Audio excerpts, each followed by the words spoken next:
안녕하세요, 여러분. 음, 요즘 영상을 너무 자주 찍나요? 네. 오늘은요, 풍수지리라는 거에 대해서 좀 얘기를 해볼게요.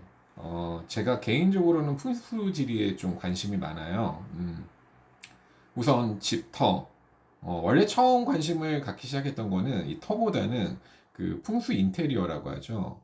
집 안을 잘 꾸며서 그 집 안에 행운이 들어올 수 있는, 네, 이런 인테리어에 관심이 좀 많아서 그걸 찾아보다 보니 결국은 풍수 지리까지 관심을 갖게 됐습니다.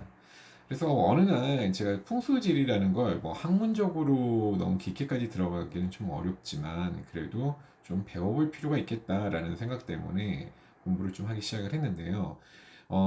일반적인 분들이 풍수지리 하면 그냥 단순하게 약간 미신 같은 개념으로 생각들을 하시더라고요, 많이들. 그리고 요즘에는 그 영화 파묘 때문에 풍수지리가 조금 더 인정을 받고는 있지만 대부분 사람들은 아직까지도 그렇게 생각을 안 하세요. 네. 근데 이 풍수지리를 배우다 보면 제일 처음 나오는 가장 기본이 되는 내용이 있습니다. 그게 용혈사수향이라는 개념인데요. 오늘은 이 개념을 좀 알려드리려고요. 이 풍수지리는 결국 좋은 기가 모여서 그 기가 만들어진 곳에서 좋은 일들이나 좋은 기운을 가진 사람들이 나고 자라서 큰 일을 가진다라는 뜻이고요.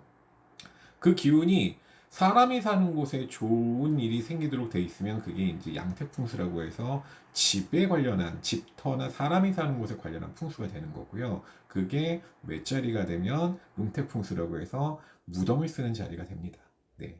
네, 어쨌든 그 자리에 따라서 내려오는 내용은 조금 다르지만 거의 기본은 산세를 흘러서 기는 내려오게 되어 있고요. 그 산자락 끝에서 기가 모여 있는 곳을 보호해주고 그 기가 잘 순환해 줄 수 있도록 주변을 물이 감싸줘야 됩니다.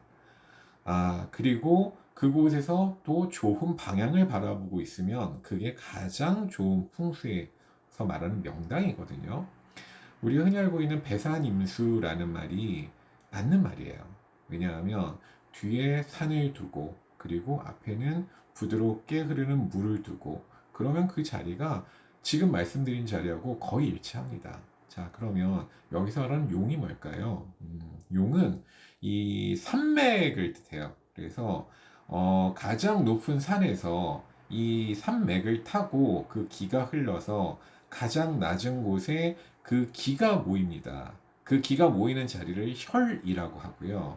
이 기는 아무리 작은 물이라고 해도 물을 건너가지 못하거든요. 그래서 물이 앞에 부드럽게 흐르는 곳에는 이 혈 자리로 굉장히 좋은 자리가 되는 거고 그곳에 많은 기가 모이게 되죠. 근데 이 기가 모여만 있다고 해서 끝나는 게 아니라 이게 흩어질 수가 있거든요. 그래서 이걸 흩어지지 않도록 잘 보호해주는 역할을 해야 되는 것들이 여기서 말하는 사가 됩니다.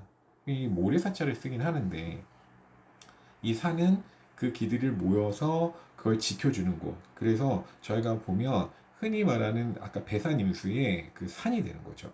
그래서 주변에 산들이 둘러쳐져서 그 길을 보호해주고, 네. 그 다음에 앞에 물이 흘러서 부드럽게 기운을 퍼뜨려주고, 그리고 그곳에서 좋은 곳을 바라보는 게 향이 됩니다. 그래서 흔히 저희가 남향집을 좋다라고 하죠. 네.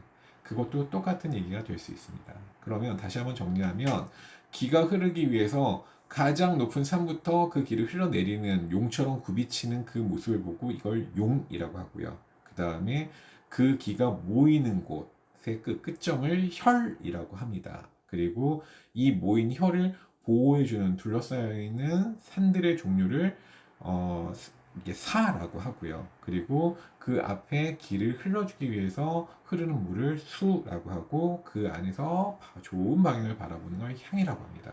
그래서 이걸 용혈사수향이라고 구분을 하고요. 풍수에서 이 자리를 보기 위해서 가장 기본이 되는 내용이니까 이 내용은 뭐 그냥 상식 정도 수준에서 알아두시면 굉장히 좋을 것 같습니다. 다음에 기회가 되면 이걸 넘어서서 조금 더 풍수에 대해서 다른 얘기를 한번 전달해 드리도록 할게요. 오늘은 여기까지만 하겠습니다. 감사합니다.